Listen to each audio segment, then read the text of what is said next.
Okay, but I have questions.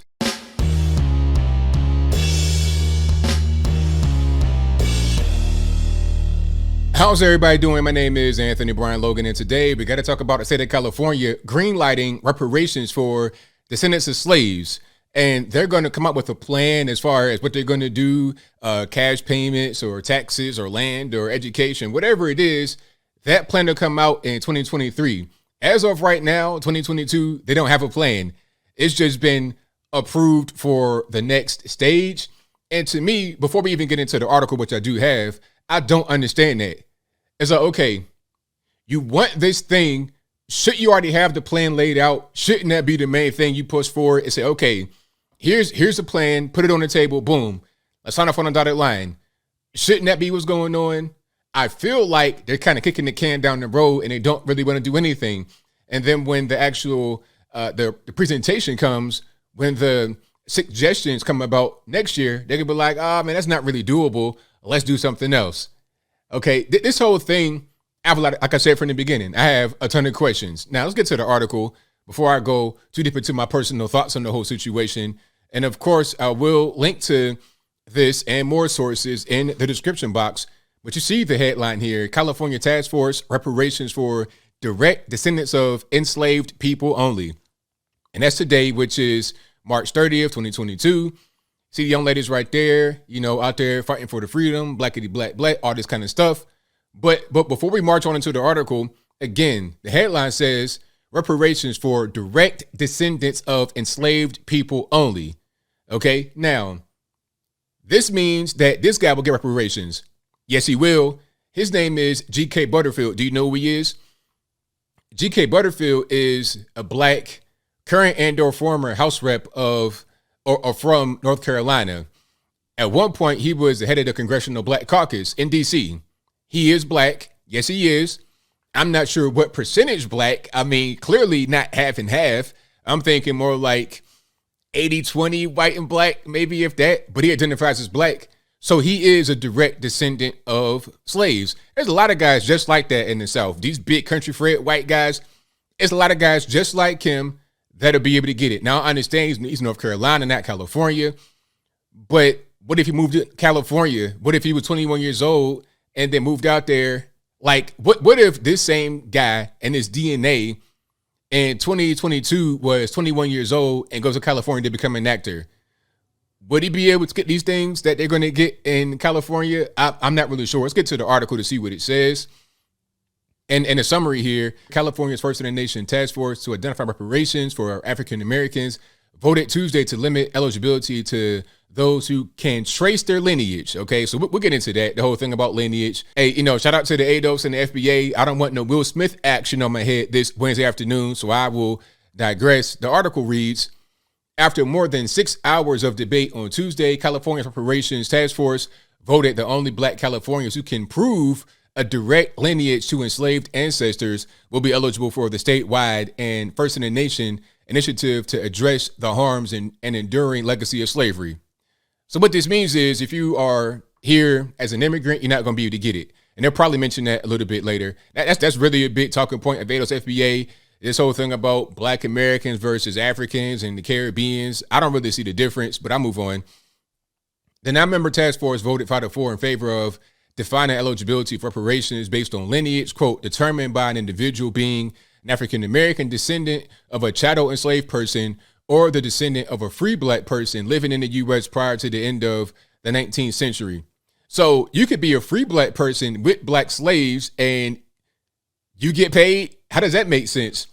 Or if your family was here and you were never enslaved, then you're able to get payments for it. I don't really understand how that makes any sense. That's kind of weird. That's going to be a challenge to really trace that because, quite frankly, I'm going to keep it all the way real and don't nobody get offended. This is just reality. Most people can't even identify who their granddaddy or their daddy, or they can't really identify close family members that they got to be able to identify to trace their lineage. I mean, maybe if you just need one side of the family or one distant family member, maybe you might be able to get something. But a lot of guys cannot trace both sides of the family all the way back uninterrupted, straight back to the boat or straight back to somewhere in America. They can't really do that. Most guys can't do that. Okay, that's usually what that is. That's why, and that's beyond the race thing. That's white and black. That's why you have websites like Ancestry and 23andMe, et cetera, because people are trying to put the pieces together, build a family tree, things of that nature. I know my family all the way back to like the mid 1800s because we kept those kind of records in my family on both sides. But there are some gaps, and I will digress. An earlier amendment to the motion pushed for a broader definition of eligibility that would have included all 2.6 million African Americans in California with, quote, special consideration for those with direct lineage to enslaved persons. That amendment failed. 2 years ago, Governor Gavin Newsom signed legislation giving special consideration to Black Americans who are direct descendants of enslaved people, authored by former Assemblymaker Shirley Weber. Now, the California Secretary of State, the bill also established a 2-year reparations task force to study and develop a plan on what reparations may look like. The task force expected to release reparations proposal in June 2023. That's what I said. You don't have a proposal. It's like, okay, we're going to look into it. Slavery's been over since 1865. That's a very long time ago. Okay, we're way into 2022. What are you going to study that you didn't know for the past 150 years? What are you going to find out that's brand new that you didn't know back then? Remember the whole Stop Asian Hate thing? When that first popped on social media, within 6 months to a year, boom, it was a bill on the desk. It got signed off. Now it's law. But with this thing here, everybody dragging their feet because people don't really want to do it. That's the truth. I'm not saying they should do it. I'm just saying that they don't want to in reality. But we'll move on. While the scope of reparations will be determined in the coming months, many task force members said they expect cash payments to be part of the proposal, as well as a formal apology. The task force said this eligibility determination will help economists tasked with quantifying the amount of reparations owed. Okay, so the question is, how much are you going to get? Is it going to be more than a stimulus check? And we saw what that was. Oh, my goodness. If that was a preview of reparations, oh, man, it's going to be bad. It's going to cause crime. Straight up. The stimulus thing was a disaster, a whole debacle. I was seeing people go and buy the most ridiculous things. And again, not even the race thing, black, white, Puerto Rican candy stripe. People were getting fat on the stimulus. People were buying cars. People were buying houses they couldn't afford. It was a bonanza, a whole bonanza from like 5 to 10 bands. It was crazy. It was completely nuts. And I foresee the same thing happening here. And how are you going to get the money to pay for this? Who knows, right? It's California. Just print and spend is fine. This vote establishes that going forward, only those Black Californians who are able to trace their lineage back to enslaved ancestors will be eligible for the state's reparations. Other Black Californians, such as Black immigrants, will not be eligible. Kamala Moore, task force chairperson, said that not going with a lineage-based approach would, quote, aggrieve the victims of slavery, unquote. Others, like LA-based civil rights lawyer Lisa Holder, argued against a strict lineage approach. Quote, we must make sure we include present and future harms. The system that folks are advocating for here, where we splice things up, where only one small slice benefits, will not abate the harms of racism. Okay, I mean, here's one more. I'm going to just finish this part and let you read the rest. Cheryl Grills, a committee member and a clinical psychologist at Loyola, red flag right there, psychologist, also said a lineage-based approach would be divisive, and another one from white supremacy. Don Tamaki, the only non-Black member of the Reparations Task Force, said that during Japanese American redress movement, with reparations and an apology for Japanese internment during World War II, organizers faced similar questions about determining eligibility. Yeah, I mean, I think with the Japanese, they were able to identify who was in the camp and who wasn't. It wasn't really about who's Japanese or not. That wasn't really and that's kind of what's going on here. But let's see this. Here's an interesting piece of the article right here, actually. Today's decision will mean that a fraction of the state's 2.6 million Black residents, who make up 6.5% of the population, will benefit from reparations. While Black people are a minority in the state, they are overrepresented in the state's carceral system, meaning, I guess, the penitentiary system, jail and whatnot, with Black men making 28.5% of the state's prison population and nearly 40% of the state's unhoused population. Yeah, all that, thugging and drugging, that's what happens. Excluded will be Black immigrants to California, many of whom come from East and West Africa and the Caribbean, and may make up roughly 178,000 people, according to 2014 data. So why are they saying it'll only be a small slice when the immigrants are only 178,000 out of 2.6 million? Doesn't make any sense. But let me come back to the regular screen.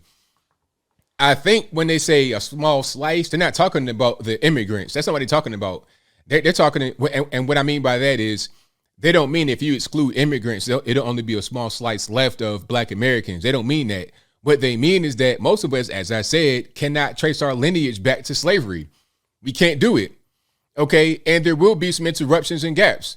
You see me, I'm clearly Black. Ain't no question about that. Anybody going to be like, oh, you're not like this guy right here. Hold on. You're not like him.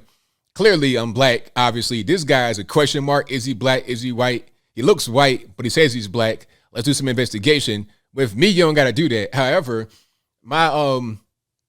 I got people in my family look just like this. On my dad's side of the family, they look like that. Not quite as white, but close. I'm talking about like my granny and that side. My grandma and them look somewhat similar to that. Okay, on my dad's side, not quite that. My people still look Black, but they like one shade away. And then my great grandfather on my mother's side was actually mixed, Black and Irish. Tall, slim dude, curly hair and everything. Looked like, a real big tall El DeBarge. So there's an interruption there, obviously, with some white in my family. I saw a study from Penn State that said 58% of Black Americans have at least 12.5% European DNA. And then it was like 5% had at least 25%. So there's quite a few of us that have a lot of white DNA. So does that not really count? So you could be like that guy who appears to be white and get paid. But if you are a recent immigrant, you won't get the money. What if your grandparents were immigrants, but you were born here? How does that really? Oh, you got to have roots to go all the way back to like 19th century. Okay. What if you have one parent who is a recent immigrant, but the other one was already here, and they can trace it all the way back to? How does this really work? There's so many questions. How much money is it going to be? Who's going to get it? How are they going to get it? How are you going to prove it? Do you need to have a certain percentage Black DNA to get it? Must you live in California for a certain period of time? Must you be born there? Must you be raised there?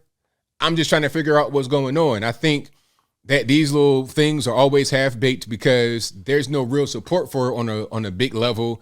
It's just people that are just kind of causing the ruckus, making noise, but with no actual nothing, what they say, tangible as a result.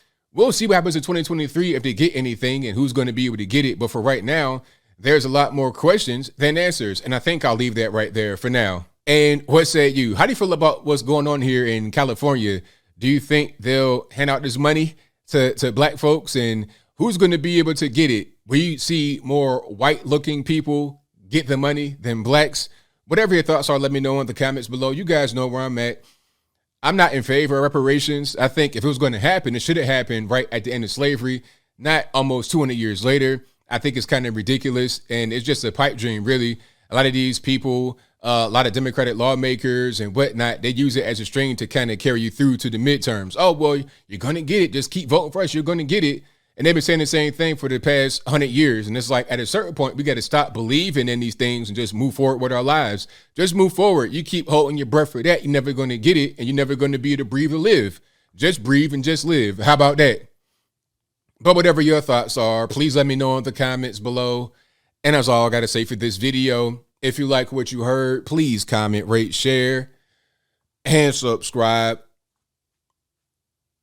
Peace.